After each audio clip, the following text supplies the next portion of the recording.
So, hey everyone, it's Rollie, and I'm coming to you with Chatting with Wisdom. And so we're kind of a little bit on a different time and different day, but I really wanted to be able to have the opportunity to be able to introduce to you May. And so May is the founder and the CEO of DeLao Coaching with a mission to empower survivors of assault to take control of their life. She resettled with her family to the US in 1989 from the county of Laos, and I'm probably not even pronouncing that right.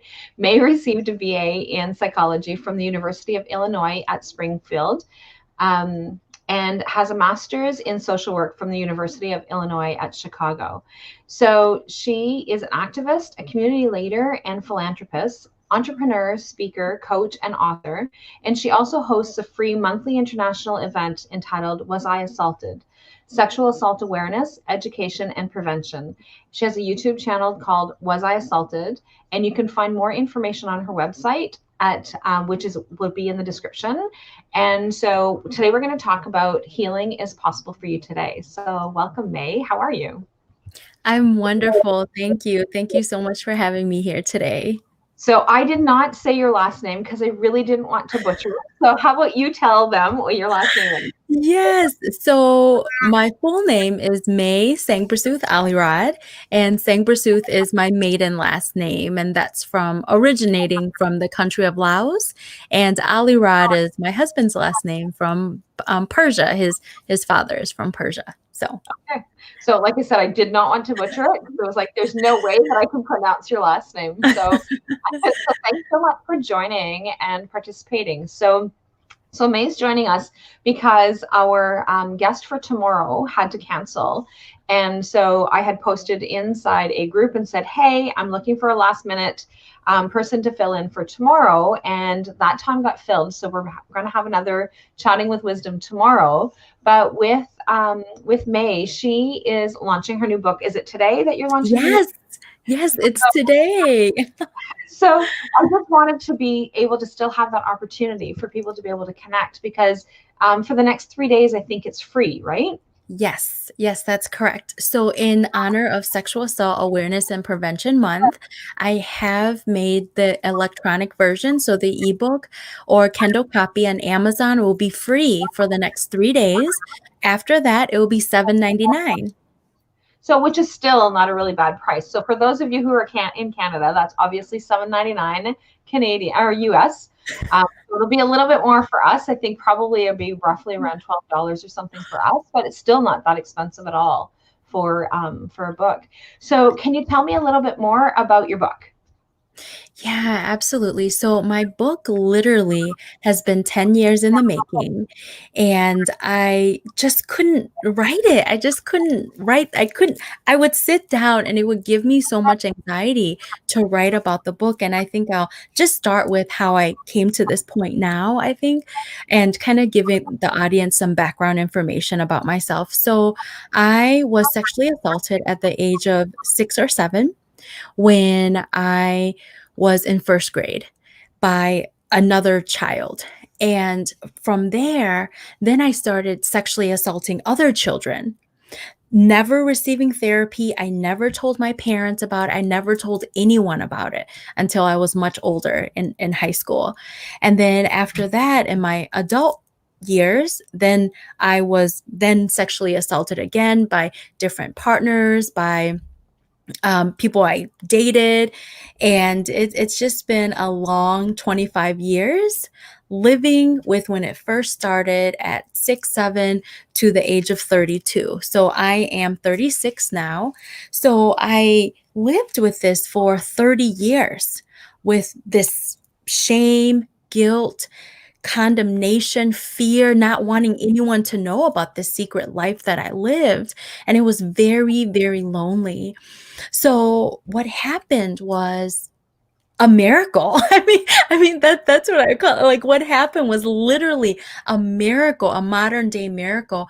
And so on September 13th, 2020, one of my friends and I, we were praying, and she and I were just praying, and all of a sudden everything that was related to my shame, guilt, fear, condemnation, everything that was related to my sexual assault, it just vanished. It just went away. Like I said, it was really a miracle.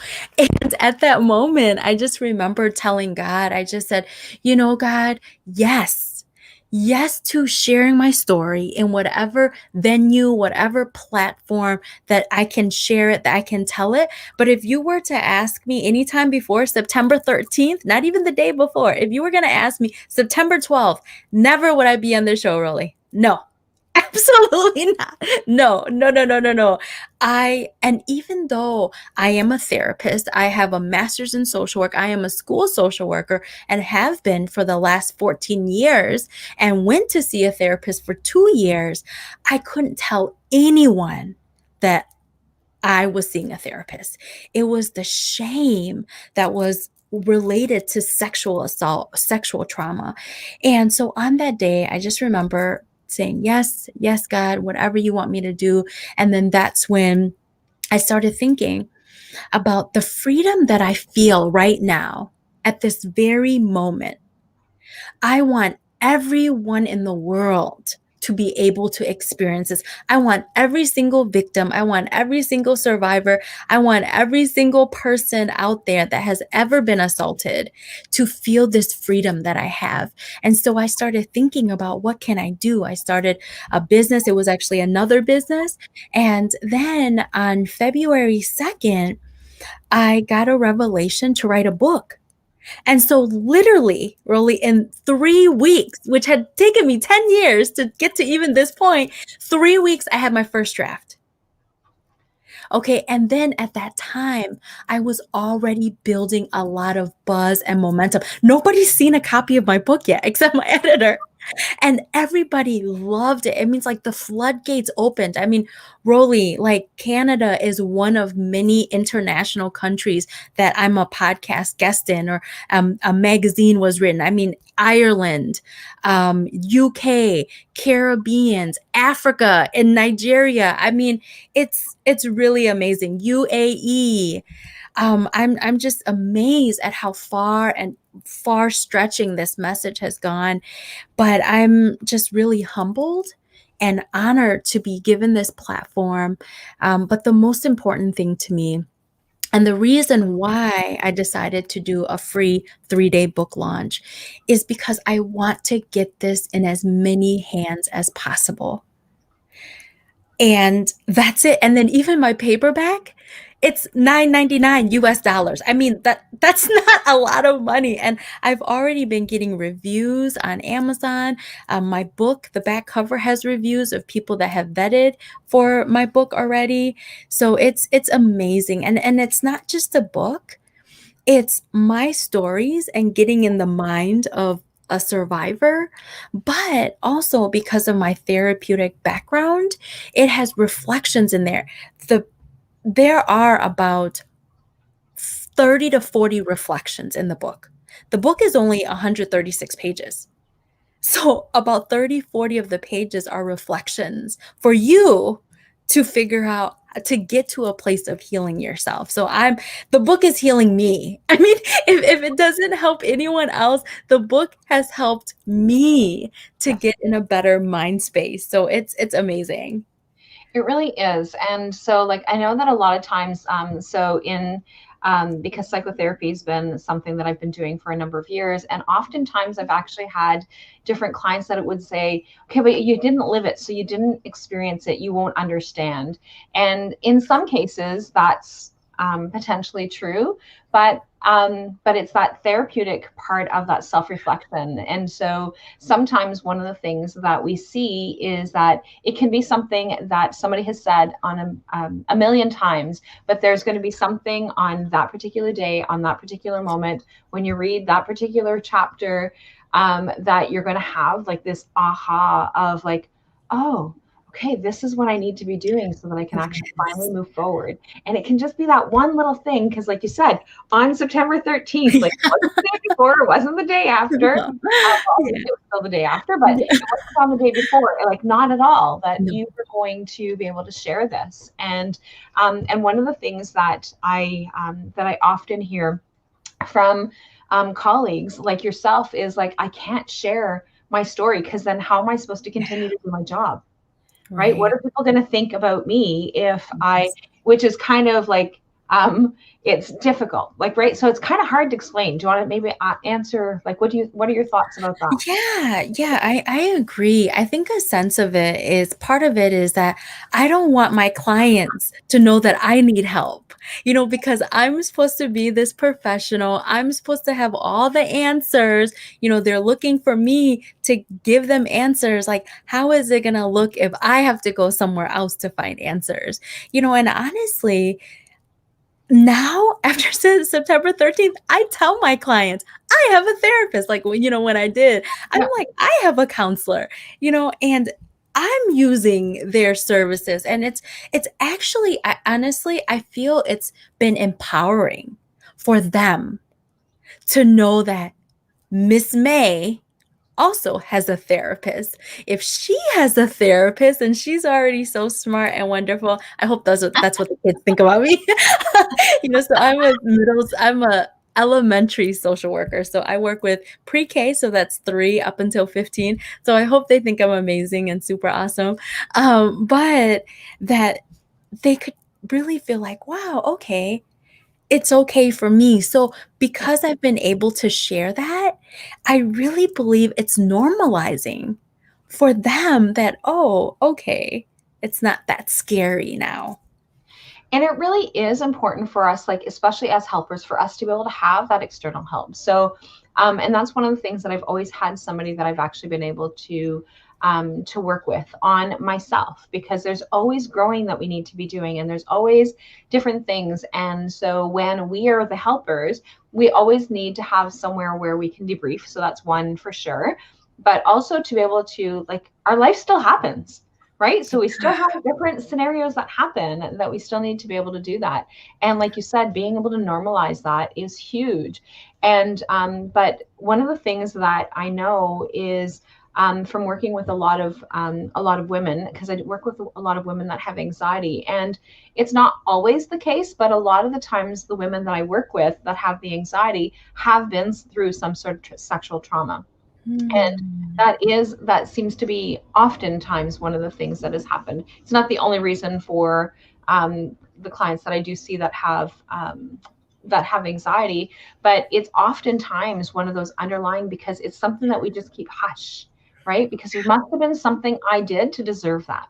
There must have been something that I did to antagonize it and all that kind of thing. And in terms of like that shame and that guilt that you were Yeah. talking about. So do you want to talk more about that shame and that guilt? Sure, sure, definitely. And I think I may have mentioned it earlier. It's such a lonely road. I think being a victim of sexual assault, it's such a lonely place because of I guess, because we live in a rape culture. Okay, we live in a culture where when a woman or an individual comes out and says, "This is what happened to me," we ask them, "What were you wearing? Who were you with? What were you doing? Were you drinking? Were you smoking? Were you high?" Like, no, no, no, no. It's a lot of victim blaming. But the question that needs to be asked is, why did you rape this person? Like, why did you rape her?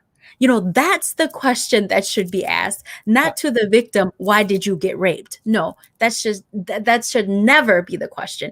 Victims or survivors should never be to blame. And statistically, okay, I know some people are like, oh, well, they could be lying, or okay, so let me just drop some statistics. So out of 100 people, okay, let's say you have 100 people. Out of those 100 people, 2 to 3 people out of the 100, you can pick out from the line, will be lying about sexual assault. Now, I don't have to be a genius or a rocket scientist, but that would mean if you believe someone that 97 or 98% of the time, you would be correct in believing them. That 98, 97% of the time that person is telling the truth. And I don't know about anyone else, but that's almost an A plus. Yeah. in my book. That is almost an A plus. So I really want to err on the side of believing them, right? And if it's not true, the 1 or 2, 3% that it's not true, then that's a different conversation, and I do want to say this. I know someone that's very close to me, that he was a victim of someone, the 2 and 3%. Okay, so someone fabricated a story. He was in the military, and someone fabricated a story about him saying that he raped them. But then when the DNA test results came, they had to change it to say attempt rape, and he was kicked out of the military, went to jail. Okay, the military don't play that. Okay, he went to jail, okay, for 5 years because of this. And every time he's trying to move on with his life, he has to be, what is it, registered, the sex offender register every year. And so I was on my monthly series that I have. We just had our first one this past Sunday, and one of the attendees said, something that you didn't mention was how if someone was found to be fabricating something, what should their punishment be? Like, what should that be? And I had told him, I said, listen, brother, I agree with you. Yeah. I agree with you, because me being in the receiving end of being sexually assaulted and how my life social emotionally has changed forever, including anxiety, all of that, depression, suicidal ideations, all of that, but on the other end, this person that I know has to live the rest of his life with this label across his forehead that he went to jail, that he's a registered sex offender. Like, that is not right. And this is the first time I'm speaking out about it. But just so everyone knows, victims are never to blame. I hope we are all on the same page. I am a victim many times over. Victims are never to blame. But please do not fabricate a story. Yes. Because and we hear it all the time, football players, college students, that's not right. Yeah. You mess with people's lives. Okay. And I had to go on a tangent. I had to go on a tangent with that. Okay. I want everyone to know that I see inside, outside, around and about as a social worker. And you already know, as a social worker, as a mental health professional, we have to look at everything inside and out. What's there, what's not there, how do we do? And I agree with him. I told him, sir, I completely agree with you, because I know someone that's very dear to my heart that's living with that. Yeah. So now back to your question about anxiety. So in regards to anxiety, I lived with anxiety so much of my life, and I didn't even know that it was related to my sexual assault. Honestly, Rollie, I didn't even know I was raped. Right, like, how do you not know you were raped? Because you were 6 and 7. No, I was raped in my 20s, in my 30s. Okay. I did not know I was raped. No, at 6 or 7, the little boy stuck his hand down my pants. That's what he did. Then I started doing that to other people. But in my 20s and 30s, I was physically raped by people I was dating, but I didn't know I was raped. I didn't know that's what it was. And I'm going to tell you why. I didn't know. I didn't know because I thought to myself, this is someone that I care about. This is someone that I love. He couldn't have just raped me. It's that rationalization, right? That's one. Another one is, I'm not behind a garbage dumpster, naked and beat up like how they show how they show on TV. Like, I'm not a victim like how the media portrays rape victims to be. And I didn't see myself as those victims that I saw on TV. And I was like, well, that would be injustice for me to call myself a rape victim when it didn't look like that. Like nobody ever punched me, gave me a black eye, nobody ever slapped the taste out of my mouth, right? No, none of that ever happened. So I didn't think it was that. I mean, it happened at a really nice hotel. So I was like, that's not shown on media. So and that's why my book is called Was I Assaulted? Because sadly to say, I didn't know, even with my mental health background, I didn't know that's what it was. I didn't know that's what just happened to me. And And to be honest, I think a lot of people are on in that same boat that you still may not know that that happened to you, but you are a victim and you're not even knowing it. And that was one of the things that I was going to say, is that, like, well, I must have consented to it, right? So, and that's one of the things. So I have 2 boys, and one of the things that I taught them from the time that they were little is it didn't matter what was going on. If somebody says stop, so something as simple as tickling, right? So if somebody says stop, it's stop now.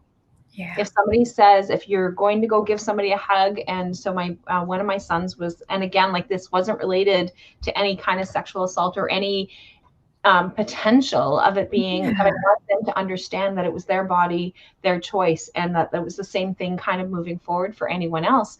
But so my son was probably about 2 at the time. And so his uncle went to go give him a hug, and he said, no, I don't want a hug. And his uncle came in and gave him a hug anyway. And so then I intervened and said, like, no. He said no. And I pulled him away. And if he wants to give you a hug, then he's more than welcome to give you a hug. But he said no. And so, and those were the kind of messages that being able, because a lot of times it's like, oh, well, give Aunt May a hug, right? Or, oh, give Granny a kiss. And it's like, oh, I don't want to kiss Granny. Like, why do I have to kiss Granny? Right? So it allows them to be able to know that it's their body, their choice, kind of thing, and making sure that they can maintain those safety standards. So, like, because I think that that's one of the things that it's like, well, because like one of the things you said is like, oh yeah, but he loves me, so like he obviously just raped me, right? Yeah. So I just had a headache, I just didn't feel like it, or like that kind of thing. But when we are like, no, I don't want to do this, or right, even if we're in the thick of the passion and we're like, okay, stop, I want to stop. Yeah. And when they continue, then that falls under that category of rape. Yes. Right? Yes. I totally agree with you. And all of the things that you said, especially with those boundaries, those physical boundaries are so important to be taught at such a young age. It really is, because what it shows children is that your voice matters. And I think that's one of the things that you lose as being a victim survivor, is that you lose that voice, because you not only said it, I don't want this, that they're disregarding your voice. Right? Yeah. It's like, it doesn't matter. Like, your voice doesn't even matter at this point. And then what happens is, Rollie, that disregard for your voice, that boundary, that then leads to disregard of yourself. So then you feel like, I don't matter. Yeah. Because my voice doesn't matter, I don't matter. And I don't know any victims or any survivors of sexual assault that has not struggled with self-esteem. That is one of the first things. And even in my book, I'm very honest and transparent, raw, real, honest, unapologetically honest, transparent in the book, because I want to be able to connect with my reader. There were a lot of things that I wanted to omit, wanted to not put in there, because not only did I not want it in a book, I didn't want it in my mind. So I didn't want to put it in there, but I just felt led to put it in there because I wanted to be able to connect with people, right? Because nothing about sexual violence is beautiful. All of it, every single, the start, the middle, the end, the aftermath, all of it is ugly. All of it is ugly. And my book does a wonderful job of illustrating the ugliness, but also how to heal, how to find that hope in every chapter. Every chapter that you read, you will not leave that chapter without finding hope. You will not leave that chapter without me giving you an activity of reflection, how you can be better. Not one chapter. Every chapter has at least 3 to 5 reflections. I take great pride in that. And that is just so important, right? Because that's one of the things. So when you're living in it, you're living in it for such a long time. Because, like you said, for you, it was 30 years. Yeah. Right. So you live in it for such a long time that it's like it just becomes normalized as part of it's just part of who I am. Right. It's just there. And a lot of times there's also that that denial of like, okay, well, it didn't really happen, or like, yeah, but the person loved me, or right, you have all these justifications, but then there's the guilt and the shame of like, I don't want anybody else to know about it, right? So I don't want somebody else to know that this happened to me, because what are they going to think? And so we were talking in terms of from it being in a therapeutic background, like coming from a therapeutic background, and what our clients will think and that kind of thing. But even just for regular day, everyday people, right, that are not necessarily doing that, is that you've still got that shame and that guilt of like, well, I must be, there's got to be something wrong with me. Yeah. Right. So, and so having that hope. So I really like the fact that you have something in there that allows people to be able to have that hope of being able to heal. And there's one particular person that I am thinking about in particular that I deal with that has struggled with that, that piece of healing and piece of wanting to be able to get better. And so, and not that she hasn't gotten better, and she's done a lot of different, she's made huge strides, but I'm just thinking that perhaps this might be a really good place for her to start. And so I'm definitely going to let her know. And so, of course, we have a lot of people that have come in and kind of slipped away, and in terms of viewing today. And so if you're one of those people that you're like, oh, I don't really want to talk about this, and I'm definitely not commenting because I don't want anybody to be able to see that I'm commenting, here's the link for the book. And so so as May said, it is free for the next 3 days. And then even afterwards, it's the cost. So if you happen to be catching this a week from now, the cost is not extreme.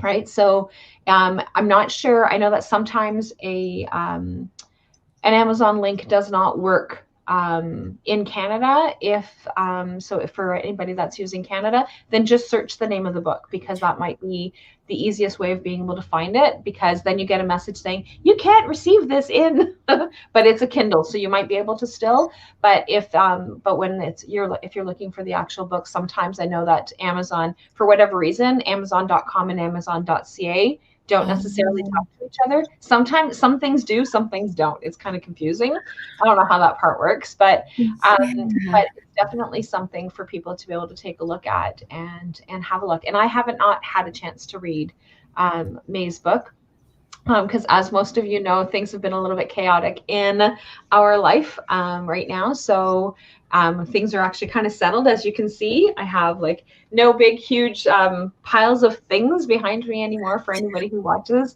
because that has been what it is. We've just moved. So it's been a lot of chaos and things going on.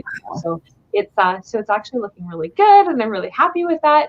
But so I haven't had the opportunity to read, and so, but I'm definitely looking forward to reading. I probably will not get the Kindle because that's I would probably read. I do read from the Kindle sometimes, but usually it's kind of reference things that I get from the Kindle. So I will probably wait till the launch of the printed book, but it's definitely something that I am looking forward to read. And because I really believe that this person may hugely benefit, that I was thinking about, that may be helpful to be able to get those reflections. Yeah, and I think you made a really good point, and I wanted to point it out too, that in the prologue of my book, I actually give some directions. So I hope you would go and download it right now today. Please read the prologue and the epilogue, because the prologue really sets the scene. And I actually say in there that while you're reading it, take someone with you on this ride.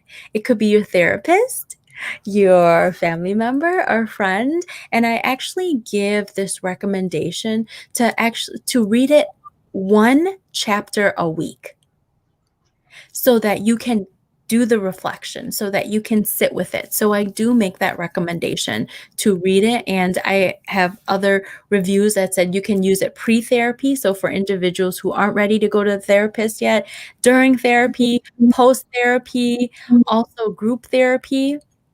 So I have someone on Facebook that reached out to me. She's like, I'm totally using this in my group. I'm like, yes, I totally want you to. So yes, please use this. I think that it would be a really great reference for individuals. And I just wanted to read a quick excerpt, I Yeah. think, and to touch on I think on the issue of self-esteem, we talked about it a little bit, but even in my book, I'm very candid about it, about how of all the things that I feel I have healed from or recovered from, I am still in a place of healing for my self-esteem. That is definitely something that has been with me since the beginning, and it's taking some time to still get there. So it definitely is. Okay. So this is an excerpt from my book. One day, sitting in couples therapy with my husband, tears streaming down my face, I said, "It's never enough." "What's never enough?" asked the therapist. "My weight. I can never lose enough weight. I can't ever be the perfect size. And it makes me feel like I don't deserve to be up there on stage because I don't look the part. I don't look like I belong up there. It's never enough." Who is it never enough for? Everyone. It's never enough for everyone. When I was a size 02 and weighed 130 pounds a few years ago, people still said I needed to lose more weight. It was never enough for me either. When I was in high school and weighed 130 pounds, I always wanted to be skinnier, thinner, and more attractive. I don't ever remember a time when I was truly happy with my weight. I have struggled with it my whole life. What are some things you do to show yourself self-love? I don't know, and I don't even know where to start. Well, let's start with putting on lotion every day. You used to love doing that. And look in the mirror and say these words: I am beautiful and I am enough. Do you think you can do that? I'm going to think about doing it. At that very moment, I realized for the first time in my life that I had never been happy with my weight. Whatever weight I was, it was just never enough to look like the models on TV. Why did I want to look like them so much? Why was this the only classification of beauty? We as a society have to stop showing only size 00 as a portrayal of beauty. It is not okay. Almost every woman I know is trying to lose weight, tone up, get to the high school weight, get to the pre-baby weight, get to the wedding day weight, and so forth. It is not okay. I believe one of the reasons that self-esteem has been such an emotional and painful element of my life is because of what I see in the media and the message I receive from my community about what classifies as true beauty. But the truth of the matter is, I am beautiful, and you are beautiful, just the way we are. I believe that once we can accept ourselves for who and what we are and look like today, then we can truly change into the who we want to be. Okay, so the reflection for this excerpt is, I want you to do one self-care act, and then after, say to yourself in the mirror, you are beautiful and you are enough. Write about that experience. It's beautiful. And I am huge on things happen for a reason. And my hand was getting like super itchy. And it was like, okay, well, I'm going to reach up while she's actually doing that. And I'm actually putting on hand lotion as you're actually talking about the hand lotion. And I'm like, okay, this is just too funny. Like, because I didn't know that was part of the Yeah, it makes me happy. Yeah, that's my self-love. That's my self-care, putting lotion on. Because I just won't. I just get too busy. I won't. My therapist is like, okay, when was the last time you put on lotion? I was like, It's been a while. Right. And it's those simple things that we forget and that we just kind of take for granted. Right. So it's just so important for us to be able to have that, those little tiny pieces of things. And like I said, I just thought that it was kind of the irony of like you choosing one particular excerpt and that lotion. I know. I didn't know you were about to put on lotion. And you didn't know I was going to read about the lotion excerpt. That's funny. I love those. Well, you did an act of self-care, so good for you. Like I said, my hand was getting itchy, and I was like, okay, I'm going to keep scratching my hand. So I'll just reach up, grab my lotion, and put my lotion on. And but yeah, so, but it really is, and that is definitely part of that healing, is being able to find those things that make us feel better. And for some of you who may be watching and you're like, okay, but I don't know those things because I've always done for others, right? Because that's one of the things that we often see, is that in order to be able to try and make us feel better, is that we're always doing for others, but being able to find those things that make us feel good for us. And something as simple as just putting on lotion on our legs or putting on lotion on our arms or doing that routine. And I know that they have like in old TV shows or whatever, it was like brush your hair like 100 strokes a day kind of thing, right? So I don't know anybody that has the time to like stroke 100 brushes a day. And if I did that with my hair, I've got naturally curly hair, so like my head would just become like, right, exactly. So I know definitely that's not going to be a self-care thing for me. But it's like that, just being able to do those different things that allow you to be able to, and it's something that you can do for yourself, that allows you to, that you're not reliant on feeling better if somebody else is not doing for you. And it allows you to be able to have that increased, I am important enough to be able to do that and feel that. And so really important. So really ties into the title of today's episode of Healing is Possible for You Today, because it can be just one little tiny thing that we just sometimes take for granted, right? So yeah, absolutely. I love that example that you gave, and also how some people are like, well, I don't know what I like. I don't know about self-care. So I would recommend try something new every day to see what you do like, right? It's really getting to know yourself. And my book, I write a chapter on it about reconnecting with your body, and how oftentimes survivors or victims of sexual assault, we have the tendency to disassociate. That was one of my destructive coping strategies, to disassociate, like, let me not be here right now in my mind. And so one of the first steps of healing is really being able to associate back with your body. Because what happens is the mind does not feel safe in the body because of all the abuse that the body has gone through. So what you have to do is really reconnecting, and self-care can really help with doing that. And one of the things I wanted to add in regards to our topic of healing is possible for you today is that today, you may not have the September 13th moment today. You may have, I'm wonderful, I want to hear about it. That's wonderful. Or you may not, and that's okay. But the first thing that you can do is, I want you to believe that you are worthy to be healed, that you are worthy to be healed, whole, and complete, that you are worthy. And that was one of the things that I struggled with so much. I'm not worthy to be healed. I'd done too much. I was too far in the deep end. Like, I'm not worthy to be healed. I deserve to live in this pain. This was what I was thinking for 30 years.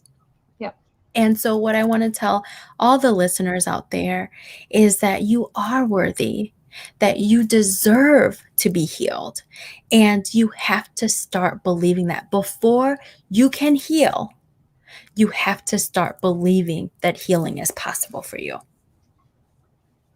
Well, thank you so much for sharing that. And thank you so much for sharing that journey with us. And like I said, I know that the people who kind of creeped in and creeped back out, or that are still creeping right now, is that it's just that, and I don't mean that in a creepy way, but that's creepy. I have a friend that she's a creeper. She likes to actually watch all the things. She doesn't say anything. She just does all the watching.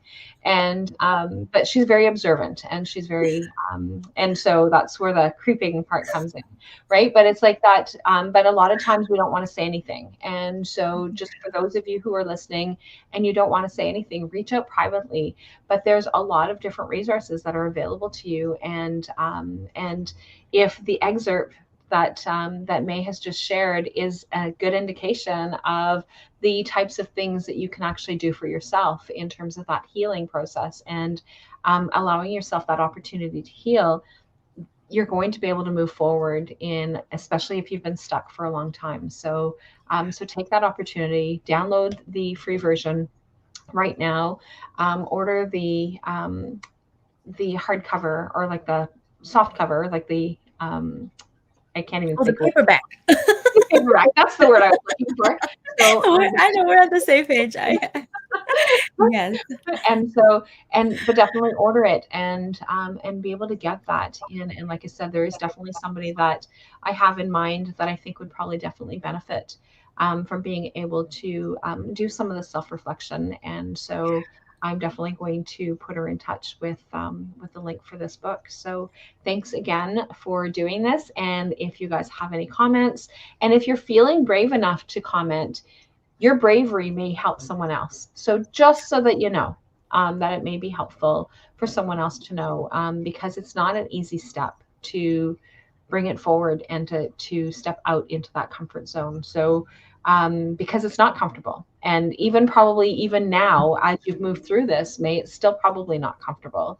It's getting easier probably, but you still have that trepidation of moving forward. Yeah. And you know what, Rollie, I think for me specifically, like I am 100% transparent now in regards to anything having to do with sexual assault. So if anyone has any questions for me, not even about yourself, but any questions for me, like I would love to answer any questions. But I tell all of my hosts, like, please ask me whatever you think would help the audience, because I'm an open book. I have no shame. I lived with shame for so long. For 30 years, guys. I lived with it for so long, and I got to a point where I'm like, no, September 13th was my no moment. That Rollie, I have no shame. I have zero shame about anything that happened to me. No shame. I am completely healed from shame, guilt, fear. You know, I'm still working on self-esteem. I told you guys, but everything else, you can't shame me for what I did at 6 or 7 years old. And you can't shame me for when I got raped. Like, no, you're not going to shame me.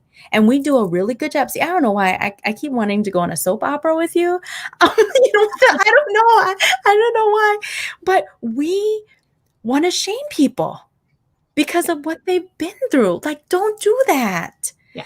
Do not do that. Do not. Jesus said, who has never sinned, cast the first stone. Okay, if you have never messed up in your life, or everything has been peaches and cream for you, you know, your whole life, which I know isn't true, because there are no peaches and cream life out there, okay? Please do not judge anyone else. You know, one of my panelists that I'm on the international monthly series, she was raped by one of her mom's friends that have come to the house, that frequent the house, at 14 years old. Yeah. That is a freshman in high school. Okay. I know about age. Okay. You know, age and grades. That's what I'm all about. She is a freshman in high school. And do you know what her other freshman friends did? They lifted her pregnant belly shirt up and said, "Are you pregnant?" And she ran to the bathroom and cried. In foster care. Like, she wrote this beautiful letter to her son, and every time I hear it, I cry. And it really brings back to how we just have to be so kind to people. Yeah. You don't know what people are going through.